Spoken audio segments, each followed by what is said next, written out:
warahmatullahi wabarakatuh. Salam literasi. Perkenalkan, nama saya Melanie Aprilia Saputri. Saya dari SMKS Labor Binaan FKIP Unri Pekanbaru. Saya berasal dari Provinsi Riau, Kota Pekanbaru. Di video kali ini saya akan meresensi sebuah novel yang diterbitkan dari Ipusnas, yaitu buku saduran yang berjudul Cinta, Dosa, dan Penebusan. Novel ini diterbitkan oleh Perpusnas Press pada tahun 2024 di Jakarta. Novel setebal 131 halaman berkisah tentang Malam Diwa, yaitu seorang anak laki-laki yang dilahirkan di negeri Tiadap. Kenapa sih saya tertarik untuk membaca novel ini? Saya tertarik untuk membaca novel ini karena adanya tema moral dan gaya emosionalnya yang kuat, serta gaya bahasanya yang terasa dekat dengan kehidupan remaja. Melalui resensi ini, saya akan membahas secara sistematis, dimulai dari pendahuluan, analisis karakter dan tema, evaluasi kekurangan dan kelebihan, refleksi pribadi, serta kesimpulan akhir. Waktu Malam Diwa beranjak dewasa, ia menimba ilmu di Aceh Utara. Disinilah kisah Malam Diwa dengan putri bungsu dimulai. Malam Diwa yang mengambil baju putri bungsu dan menyembunyikannya diam-diam agar ia tidak bisa kembali ke negeri asalnya, itu adalah perbuatan dosa besar. Nah, itu mengajarkan kita untuk tidak berbuat dosa besar. Karena dosa besar semakin ditutupi, maka akan muncul dengan sendirinya. Galuh Kania Anindita juga berhasil menyusun cerita ini dengan alur yang mengalir. Dimulai dari Malam Diwa jatuh cinta kepada putri bungsu, kesandung dosa, hingga menyelamatkan diri dan orang lain. Setelah saya membaca serta memahami isi novel ini, saya merasa bahwa cinta, dosa, serta penebusan itu memiliki banyak hal yang positif dan bisa kita ambil hikmahnya.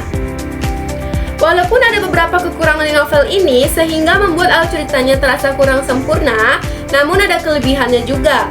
Kelebihan di novel ini terletak pada bukan hanya membahas soal cinta biasa, tetapi juga memperlihatkan bagaimana seseorang itu bisa menyesal serta menebus kesalahannya.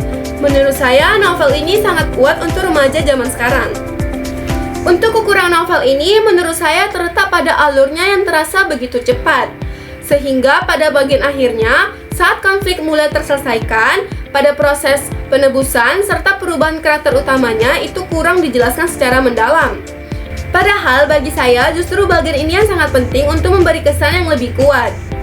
Setelah saya membaca novel Cinta, Dosa, dan Penebusan ini, saya merasa tersentuh sekaligus saya merasa tersadar bahwa hidup ini bukan hanya tentang perasaan cinta yang indah, namun juga memiliki tanggung jawab atas apa yang sudah kita perbuat.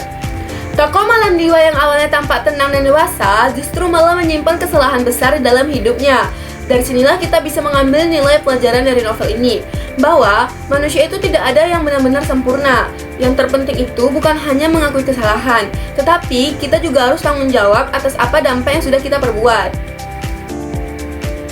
Novel ini juga membuat saya merenung bahwa sebenarnya cinta itu memang indah, tetapi akan berbahaya jika tidak disertai dengan akal sehat dan nilai moral.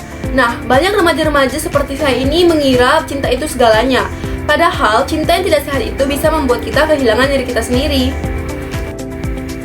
Hal yang paling menyentuh menurut saya adalah bagian penebusannya, yaitu penulis menggambarkan bahwa semua orang itu bisa berubah kapan saja, asal ada niat dan sungguh-sungguh. Karena manusia itu sebenarnya selalu punya kesempatan kedua, ya meski tidak mudah dan perlu proses.